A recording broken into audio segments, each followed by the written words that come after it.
Hello everyone. आज हम पढ़ने जा रहे हैं कॉलिजन थ्योरी, जो कि काफ़ी इंपॉर्टेंट चैप्टर है केमिकल काइनेटिक्स का।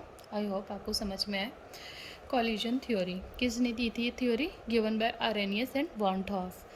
इसमें जो रेट ऑफ रिएक्शन है वो किस पे डिपेंड करती है? मेनली किस पे डिपेंड करती है? वो rate is directly proportional to the number of collision in per litre and number of active molecules.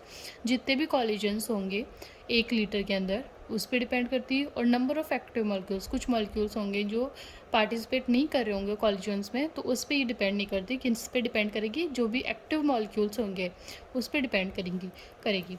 So according to collision theory, every chemical reaction proceed by collision in between reactant molecules.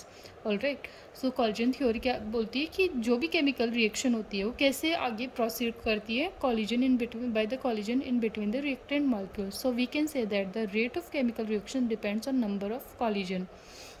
But we know that for a biomolecular reaction, rate of reaction can be given as कोई भी biomolecular means 2 molecules. Alright, जब 2 molecules होते हैं तो उस reaction को क्या बोलते हैं? बायोमोलिकुलर। सो बायोमोलिकुलर रिएक्शन के लिए हम कोई रिएक्शन लेंगे, जैसे A+B gives product in the presence of cat. ये क्या है?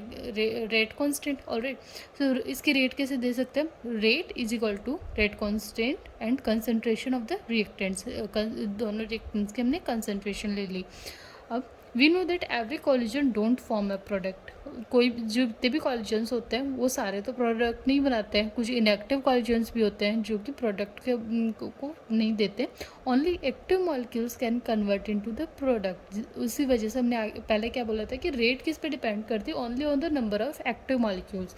सो only active molecules can convert into the product. The fraction of active molecules which convert into the product can be calculated by, अब जो fraction होता है active molecules का, जो fraction active molecules का प्रोडक्ट बनाता है, उसकी हेल्प से हम वो कैसे निकाल सकते हैं? हम कौन सी इक्वेशन देते हैं? तो मैक्सवेल ने एक इक्वेशन दी थी, उसकी हेल्प से हम वो फ्रैक्शन निकाल सकते हैं एक्टिव मॉलिक्यूल्स का जो कॉलिजन में पार्टिसिपेट कर रहा है और प्रोडक्ट दे रहा है। तो इसके अकॉर्डिंग क्या है? Q is equal to N star upon N. यहाँ पर एन स्टार क्या है? नंबर ऑफ एक्टिव मॉलिक्यूल्स, और ये टोटल मॉलिक्यूल्स। ये क्या है? Total molecules. एंड ये क्या है? एक्टिव। ठीक है। अब is equal to E to the power minus E upon R T. R पता ही आपको, गैस कांस्टेंट हो गया, टेम्परेचर हो गया, ये आरएनएस इक्वेशन का ई है। So rate of reaction also depend on the fraction of active molecules. तो हम रेट लो में देख चुके हैं कि जो रेट ऑफ रिएक्शन वो किस पे डिपेंड करती है? फ्रैक्शन ऑफ एक्टिव मॉलिक्यूल्स पे भी डिपेंड करती है। Rate is directly proportional to Q. Q क्या है यहाँ पे? Active number of active molecules. Rate is equal to Z Q. Z क्या है यहाँ पे? कॉलिजन फ्रिक्वेंसी एंड क्यू क्या था? Number of active molecules.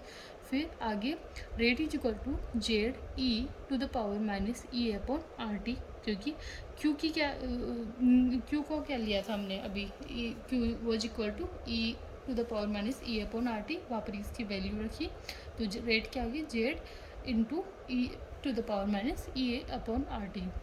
तो ये क्या आ गया? रेट आ गया according to the Maxwell equation. यहाँ पर जो कॉलिजन फ्रीक्वेंसी है, where collision frequency is 1/√2 pi sigma square N square E bar. I hope आपको ये समझ में आया हो। अगर कोई भी प्रॉब्लम है तो आप कमेंट कर सकते हो। And please subscribe my channel if you have liked it. Thank you.